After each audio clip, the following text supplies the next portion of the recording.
country, so I'm from this planet. Wait. She speaks. Sorry. She's next, please. Okay, shalom. Assalamu alaikum, whatever, everything, peace. Just like my friend here, I've had the pleasure of going to Middle East. I am from Middle East, but for a long time I've not lived there. For 49 years I've been in England. However, I tell you my feeling. I'm a human being that have lots of feelings. I'm an Armenian Christian, so I have no reason to protect any religion or any region, but because of my experience in the Middle East, I know that there's tremendous number of good people there. Tremendous number. Just 1 minute. But to start a meeting by pointing the finger is not my kind of meeting. I'm sorry. That's what shocked me. And some of the things that you said, Ayman, are not true. Are not true at all. Like what? Look, I'm not a Labour person, but Sadiq Khan is a decent man. He didn't say anything about Fatah or I didn't mention Sadiq Khan, ma'am. You did. Did I say Sadiq Yes, Khan? you I said said George Galloway. George Galloway. Before that, he said Sadiq Khan. He supports. He said he supports Fatah and. No, he didn't. I didn't mention Sadiq Khan, ma'am. Well, you can maybe wind it back. Did you hear that? All right, it's recorded, but go ahead. Yeah, because he's a decent man. I know him personally. I am not Labour at all, but he's a good man to win the mayorship. So therefore, it's you said something with passion, that's fine, but when they are not based in fact, it's not fine. So therefore, this is my disappointment. Not that, of course we have passion, we get upset. I've been in Middle East, Israel, Palestine 22 times. So therefore, I know the people. I've come to love Israelis. Although I have many Palestinian friends because I was from Middle East, but I came to love Israelis there because they're good people there, like this ladies group and the other people that really want peace. And even those who don't want peace, they are decent human beings there. So that's not the issue. But I don't hear them say, oh, these Arabs are always killing their wives. And that's, like he said, there are facts about some people. It's the truth. But I feel in my entire experience of this meeting, I never had one where it starts with pointing the finger at people. That is my only disappointment. But as people, I love almost everybody here. I've talked to them, and I love and respect them, and I respect their values. But things that are not based on fact, it's not good to say in such a meeting. Next. Thank Sorry. you. I would like before talking, I would like to collect the energy of love among all of us. Okay? And then I will talk. So let us, just for 1 minute, close our eyes and breathe deeply and imagine the light that is going around this place. And because we are here to spread light and love and compassion. Okay? So let us do that and then I'll talk. Close your eyes. Deeply breathe. Take deep breaths in your heart. Can you please comment or Focus question? on your center. Take light. Take light. Take light.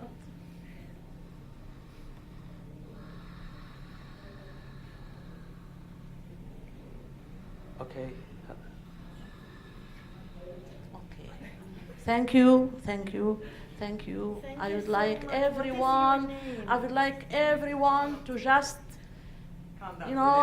relax. And then I would like to say something. I am pointing here to a book that I co-authored, was with an Israeli officer and a Jewish American. And then this book is a call for peace. Because what is the root of all evil?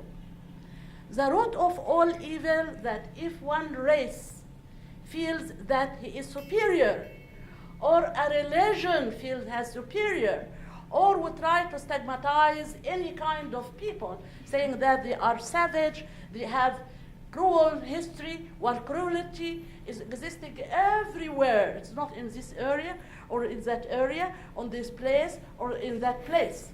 And the reason for that, for this history, for this long history, it's because we suppressed our femininity.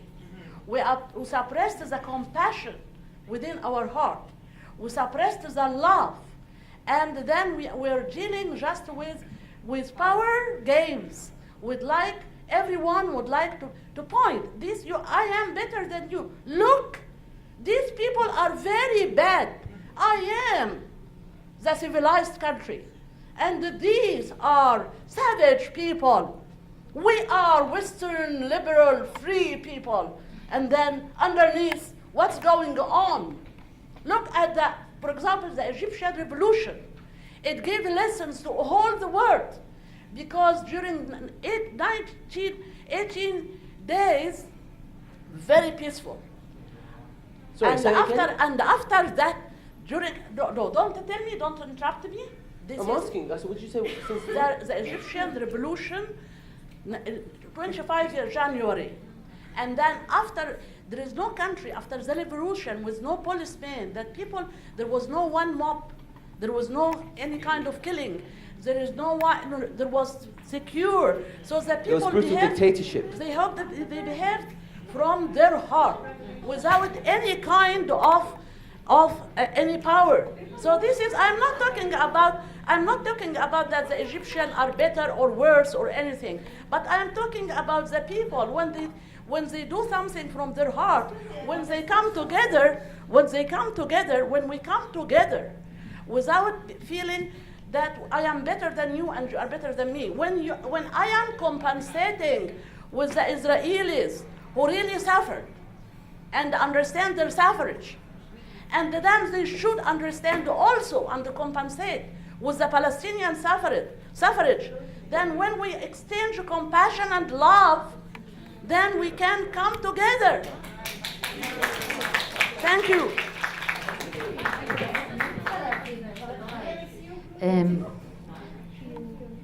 Hi, my name is Ayelet. I want to say something. I want to say that I believe we are all of us are children of God. And there is only two things on earth that moves us. One is love and one is fear. And as long that we move our souls, our inner world that creates our outer world with fear, this is what is going to happen. That we sit here and we talk from fear and not from love. And I suggest that we start practicing. Everyone will start in his own little circle, in his home, with his dearest, smallest family, with your husband, with your children, with your mother, with your father, and then enlarge this.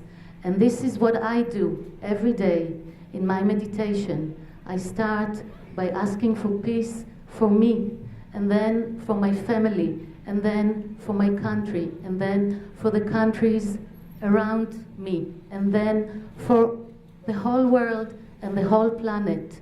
This is the only thing we can do, to start, saying that this is a part of the world like this, and this is a part of the world like this, and we are like this, and you are like this, and you do this, and you do that. It's like, children in the kindergarten, they don't know how to build a relationship. So this is what I'm suggesting. In this little circle, let's start with thoughts of love and not with thoughts of fear. And I thank you so much. You're young, you're promise, you're beautiful, and you really come from love. I can see it. And I really salute you for daring to take such a delicate and such a problematic subject to deal with. And I'm sure that each and every one of you wants peace. I can feel it with my heart because I dare to think love thoughts and not hate thoughts. Thank you so much. Okay, just a quick comment. Sorry. Just for the benefit of everyone, a point of information very quickly. Two incidents happened. I believe an Iranian refused to shake your hand because you're Israeli at this conference. So, yeah, now that's discrimination, okay? All right, so just to let you know about unity. So who's next? Sorry.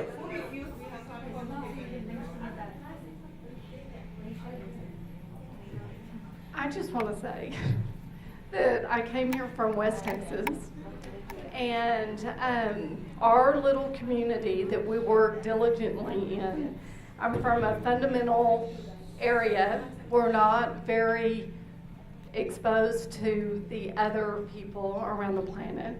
And one of the things that we've done is we've started a dialogue in our town. It's a multi-faith dialogue. We've been meeting for 8 years.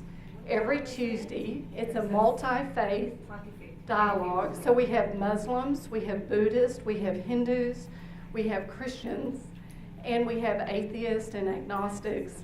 And we all come together to seek our common ground.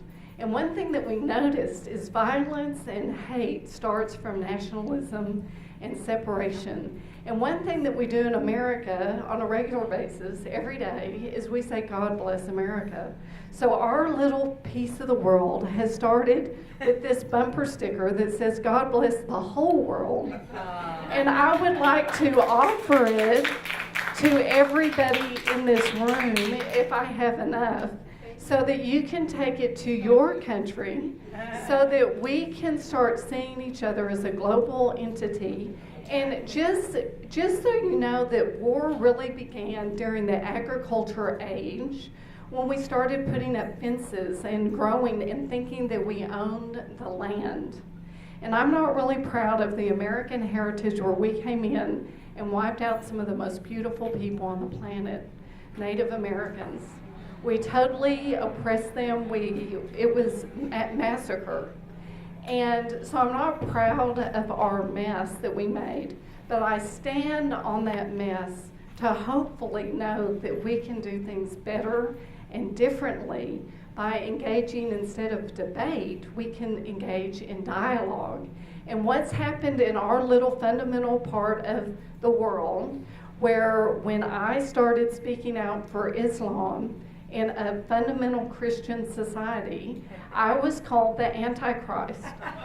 I got very negative mail. I was threatened on a regular basis for making a stand for Muslims. But now, 8 years later, we now, in West Texas, we have interfaith prayer at our city council meetings. So we have Muslims that come and pray. We have Buddhists that come and pray because the Christians weren't going to give up their prayer. So this is in West Texas, in San Angelo, Texas. And there was the Jewish rabbi. He really wasn't a rabbi. I don't know what, he pretended to be a rabbi. But he never went to our Jewish synagogue. And he had over 250 people gathered in our town to do anti-Islamic rhetoric. What's his name? Sorry, what's his name? I'll get it for you. But anyway, the point is, me and my little Muslim friend went to his gatherings, and we just loved them. And this movement of 250 people that were against Islam has now disbanded. They've gone away. Is that due to death threats, perhaps? Criticizing Muhammad? If you criticize Muhammad, you're